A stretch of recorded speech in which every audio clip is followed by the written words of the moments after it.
So అలా అనుకుంటే ఆ తర్వాత సరేలేని కొంచెం డిప్రెషన్లో ఒక 4-5 రోజులు ఆగిన తర్వాత ఒరే లిస్ట్ వచ్చిందిరా అని పరిగెత్తుకుంటూ అక్కడ నా పరిచయం అయినారుగా కొంతమంది ఫ్రెండ్స్.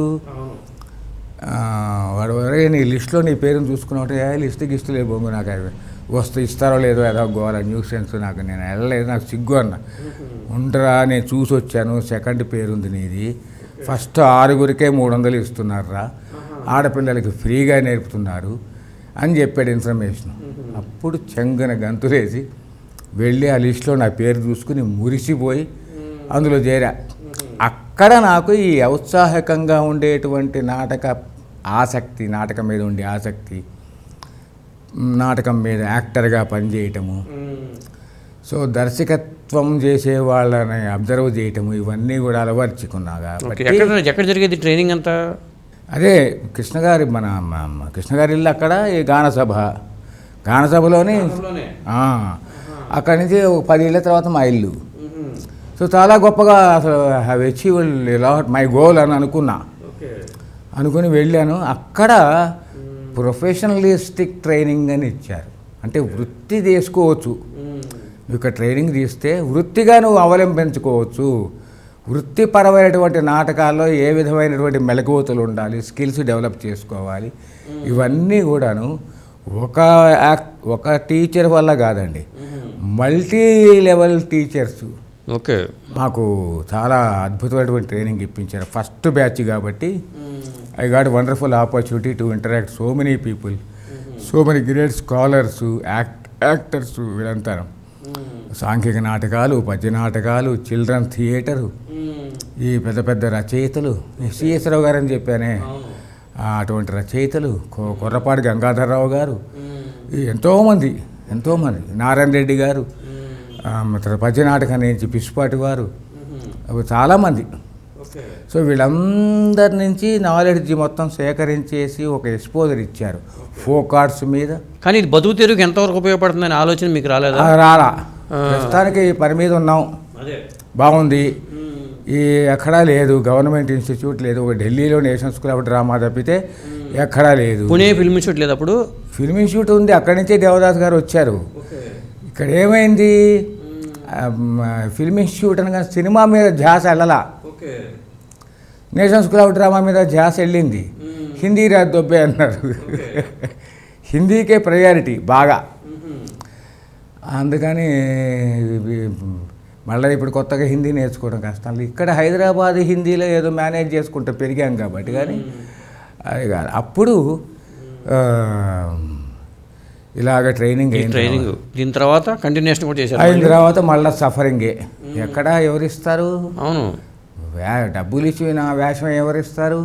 సినిమాలో వెళ్ళాలి ఆలోచనగా రాలేదా? వస్తాయి సినిమాకు, రాలా, ససేమిరా రాదు. ఎందుకు, సినిమా బాగా దూరం, అది పెద్ద గ్లామరస్ ఫీల్డ్. నేనేమో పెద్ద గ్లామరస్గా లేను, నేనేమో పాపులారిటీ నాకు సంపాదించుకునేటువంటి శక్తి లేదు, సన్నగా మామూలుగా ఇట్లా ఉన్నాను. వాళ్ళకి ఏం వేషాలు ఇస్తారో ఏమో తెలియదు కదా. అందుకని అసలు సినిమా అంటేనే నాకు భయం వేసేది, భయమే, లిటరల్గా భయం ఇప్పటికీ. ఓకే, ఎందుకంటే అది చాలా వ్యవహారం వేరు, దాని గ్రామర్ వేరు, దాని ప్రజెంటేషన్ స్కిల్స్ వేరు.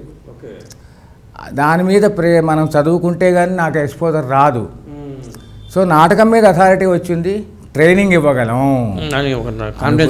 అనుకుని అప్పుడు నేను దీక్షిత్ కలిసి స్వచ్ఛందంగా మేము ఎలాగైతే అమెచ్యూరిస్ట్గా మనం నాటకం ప్రాక్టీస్ చేశామో వాళ్ళ కోసం ప్రత్యేకంగా వృత్తిపరమైనటువంటి ప్రొఫెషనల్ స్కిల్స్ నేర్పట్టుకోవడం కోసం మేమిద్దరం కలిసి మొదలైతే ట్రైనింగ్ తీసుకుంటూ ఉంటే కాస్త పాపులారిటీ పెరిగిన తర్వాత ఉస్మానియా యూనివర్సిటీలో post graduate diploma in theatre arts అని పెట్టారు. అక్కడ మీకు ఇంతగా ఇన్స్టిట్యూట్లో అప్పుడు కూడా చాట్ల తిరుమల గారు పాఠాలు చెప్పేవారు, నాపుణ్య శర్మ గారు, పిఎస్ఆర్ అప్పారావు గారు, వీళ్ళంతా చెప్పేవాళ్ళు. ఏఆర్ కృష్ణ గారి ఇన్స్టిట్యూట్. అక్కడికి వెళ్ళిన తర్వాత మళ్ళీ చాట్ల శ్రీరాములు గారు, మొదల నాపుణ్య శర్మ గారు, రాజా రామదాస్ గారు, ఈ ముగ్గురు ఉన్నారు. దానికి ఎంట్రన్స్ టెస్ట్ రాసేసి దాంట్లో సీట్ తెచ్చుకున్నా. ఇక 2 ఏళ్ళు నరకమే, సంపాదన లేదు, సర్వైవల్ ప్రాబ్లము. మామూలు పూర్ ఫ్యామిలీ అందరం, లోయర్ మిడిల్ క్లాస్ వాళ్ళమే అందరం. అందరికీ తెలిసిన, అందరూ ఫేస్ చేసినటువంటి ఫేజ్ అది. నాకే కాదు, దేశం అంతా అట్టగా ఉందిలేండి అప్పుడు. అవును. సరే, అందుకని నాకేం సెల్ఫ్ సింపతిలు ఏమీ లేవు. ఎదుర్కోవటం, పోవటమే, యాక్సెప్ట్ చేయటమే.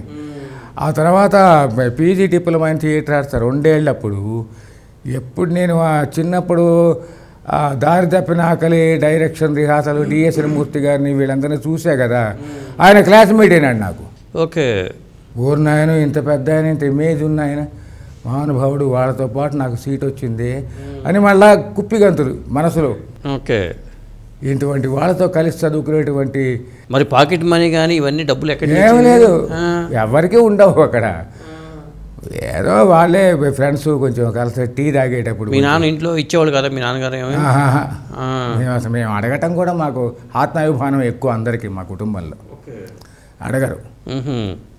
సో ఏమైంది, సరే ఏమీ లేవు, నడకటం పోవటం, ఖాళీ గడుపులతోనే ఇబ్బంది ఏం లేదు.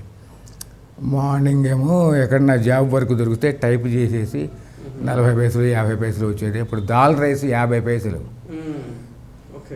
జాబ్ వర్క్ చేస్తూ 50,000 వచ్చి 50 పైసలు, దాంతో అన్నం తినేస్తే పని అయిపోయింది. ఇంకేమో అలా అంటే ఒక లక్ష్యం ఉండాలిగా. మనం దీని తర్వాత ఇదే చదువుకోవటమే, దీని మీద మరి అంత ఫోకస్ అది. లేకపోతే ఈ మాత్రం పేరు రాదు కదా సార్ నాకు.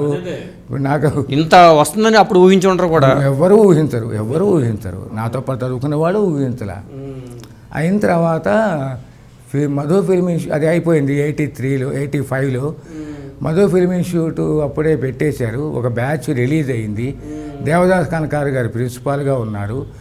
ఆ తర్వాత ఆయన నేను వెళ్ళిపోతాను, ఇక్కడ నేను ఉండనంటే విక్టరీ మసంద్రావు గారు చాట్ల గారిని అడిగితే, చాట్ల గారు అబ్బాయి ఈయనున్నాడు, తనికెళ్ళ భరణి ఉన్నాడు. తనికెళ్ళ భరణి కూడా మాతో పాటు చదువుకున్నాడు కలిసి. తల్లావజీల సుందరం, మేమంతా పీజీ డిప్లొమాలో చదువుకున్నాం కలిసి. అప్పటికే నాటకాలు రాసేవాళ్ళు అయినా నాటికలు అప్పుడే మొదలుపెట్టాడు. ఓకే. రాళ్ళపల్లి గారి నాటకాల్లో వేసేవాడు వేషాలు. ఆ తర్వాత నాటకం రాయటం మొదలుపెట్టాడు.